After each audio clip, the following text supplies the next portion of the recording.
আজকের ভিডিওতে গুজরাট ছেড়ে আমার ভারত ভ্রমণের 11তম রাজ্য রাজস্থানে প্রবেশ করব, কিন্তু তার আগে এমন কিছু ঘটল যা আমি একবারও ভাবিনি। সকালে ঘুম থেকে উঠতেই যে গুজরাটি দাদার বাড়িতে ছিলাম তিনি ভালোবাসা দিয়ে পরোটা আর স্থানীয় খাবার খাওয়ালেন। এমন অতিথি সেবা সত্যিই ভোলার মতন নয়। নমস্কার বন্ধুরা, পশ্চিমবঙ্গ থেকে সাইকেলে ভারত ভ্রমণের 181তম দিনে আপনাদের সবাইকে স্বাগত। আজ গুজরাটের শেষ প্রান্ত থেকে রওনা দিচ্ছি রাজস্থানের উদ্দেশ্যে। এই ভাই এবং আন্টিকে ধন্যবাদ জানিয়ে সাইকেলে সব মালপত্র বেঁধে বেরিয়ে পড়লাম। দিশার এই ভাই নিজে এসে আমাকে শর্টকাট রাস্তা দেখিয়ে দিলেন। পথে আরও কয়েকজনের সঙ্গে দেখা হলো, তাদের ভালোবাসা আর উৎসাহ নতুন শক্তি দিল।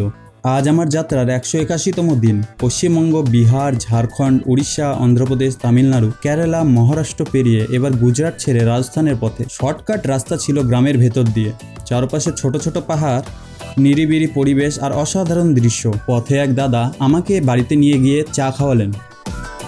অনেক অনুরোধ করছিলেন খাবার খেয়ে যেতে, কিন্তু সময় বাঁচানোর জন্য আজ শুধু চা খেয়েই আবার রওনা দিলাম, কারণ আজ যেভাবেই হোক রাজস্থানে পৌঁছতেই হবে। এরপর শুরু হলো কঠিন লড়াই। ভারী মালপত্র নিয়ে অনেকটা পথ সাইকেলকে ঠেলে উঠাতে হলো। কষ্ট হলেও চারপাশের পাহাড়ি দৃশ্য সব ক্লান্তি ভুলিয়ে দিচ্ছিল। অবশেষে আবার NH-27-এ উঠে যেন আবার নতুন প্রাণ ফিরে পেলাম। লম্বা ঢালু রাস্তায় সাইকেল দারুণ গতি পেল। বিকেলের দিকে পাহাড় আরও কাছে আসতে লাগলো।